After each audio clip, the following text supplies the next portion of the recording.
सोचो अगर आप किसी ऐसे इंसान से प्यार कर बैठे हो जो आपसे 10 से 15 साल बड़ा या छोटा हो, तो क्या सोसाइटी आपको जीने देगी या हर दिन जज करेगी। हॉलीवुड ने इस कंट्रोवर्शियल टॉपिक को इतनी ऑनेस्टली एक्सप्लोर किया है कि कुछ मूवीज देखकर आप खुद सोचने पे मजबूर हो जाओगे, क्या प्यार सच में रूल्स फॉलो करता है। आज मैं आपको दिखाने वाला हूँ top age gap romantic movies जो सिर्फ रोमांस नहीं, इमोशंस और रियलिटी का सच भी दिखाती है। एंड तक जरूर देखना क्योंकि लास्ट वाली मूवी आपका पर्सपेक्टिव चेंज कर सकती है। तो चलिए शुरू करते हैं।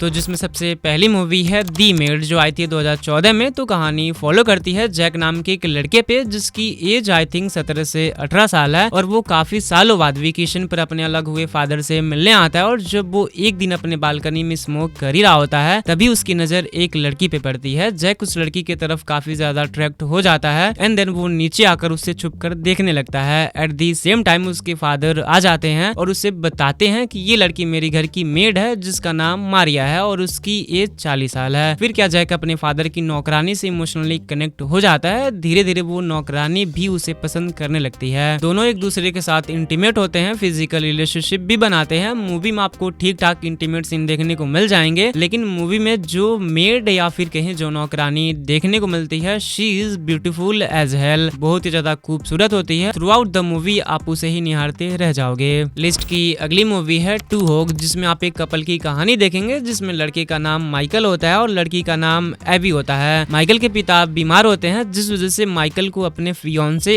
एवी के साथ अब माइकल के पिता के घर जाने रहना होता है, क्योंकि माइकल जो है वो एक आर्मी ऑफिसर होता है जिस वजह से उसको कभी भी ड्यूटी के लिए जाना पड़ जाता है। एंड न्यूज के थ्रू लोगों को ये पता चलता है कि वॉर में सारे आर्मी ऑफिसर शहीद हो चुके हैं। फिर क्या मौके का फायदा उठाकर माइकल के पिता एवी के काफी करीब आने लगता है। दोनों इमोशनली कनेक्ट होते हैं और इंटीमेट रिलेशनशिप भी बनाते हैं, लेकिन मजा तब आता है जब ये पता चलता है कि माइकल वॉर में शहीद नहीं हुआ था, वो अभी भी जिंदा है। इसके बावजूद भी माइकल के पिता एवी के साथ इंटीमेसी को कंटिन्यू रखता है और जब ये बात माइकल को पता चलेगी तो क्या होगा। मूवी अच्छी है, आपके लिए इंजॉयबल साबित होगी।